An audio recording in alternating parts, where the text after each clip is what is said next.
Je voudrais... tout le monde est là, je sais que vous arrivez à rentrer. Je voudrais très sincèrement remercier toute l'équipe de campagne. Je voudrais remercier les colistiers, colistières bien sûr.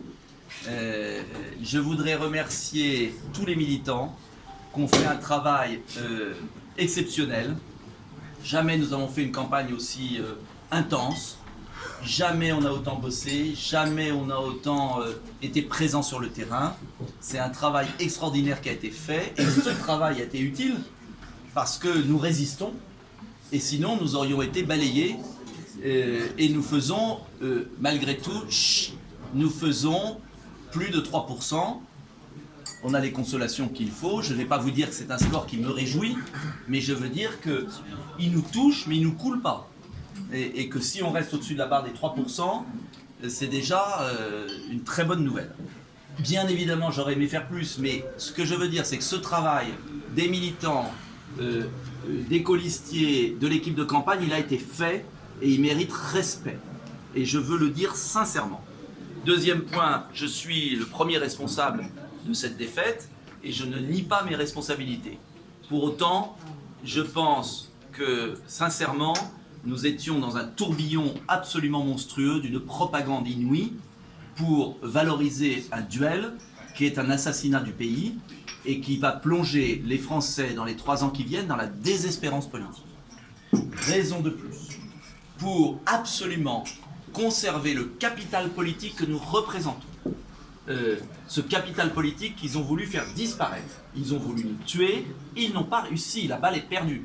Elle nous égratigne, mais nous nous relevons. Et c'est fondamental, mais fondamental.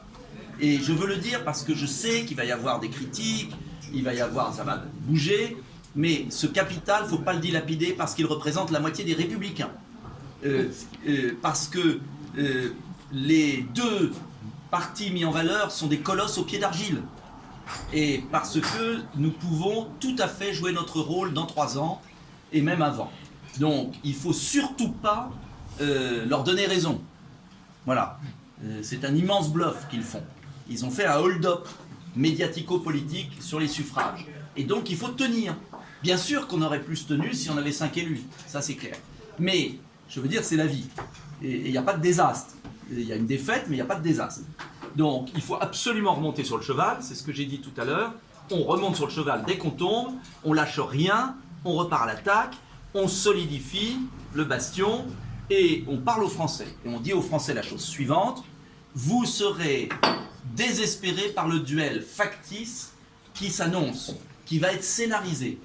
On en a vécu les conséquences en 2017, bon courage pour 2022, nous devons construire avec tous ceux qui veulent l'alternative. Voilà, c'est simple. Donc, nous bâtirons l'alternative à ce duel, salut Bruno, à ce duel monstrueux qui est en train d'étouffer la France. Et je disais, Bruno, qu'on a été touché mais pas coulé. Et que nous allons résister parce qu'il n'y a pas d'autre issue. Et je vais vous dire, la grande différence aussi, c'est que les Républicains n'ont plus d'échappatoire. Et que l'heure de vérité est arrivée aussi pour eux. Donc, je ne me réjouis pas du malheur des autres, mais tout le monde est dans la même situation. Et les gens auraient tort de se réjouir de ce qui se passe. Voilà.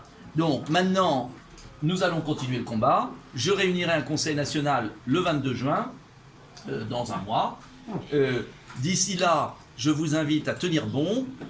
Et puis, je suis vraiment très serein parce que je suis convaincu que ce duel est factice, que ce sont des colosses au pied d'argile, que c'est très malheureux pour le pays. Et si j'avais le sentiment qu'il y en ait un des deux qui soit exemplaire, parfait pour sauver le pays, je m'inclinerai. Je n'ai aucune raison à titre personnel de poursuivre ce combat pour moi. Vraiment, que des emmerdes. Donc, c'est pas pour ça que je le fais. Je le fais parce que je suis convaincu qu'il y a une voie à bâtir, et parce que sinon Macron est réélu. Voilà l'enjeu. Et il a fait ce duel pour être réélu. Le scénario est bien ficelé, mais l'histoire de France a toujours surpris ceux qui avaient des scénarios trop ficelés. Voilà, donc je vous invite à la résistance. Merci.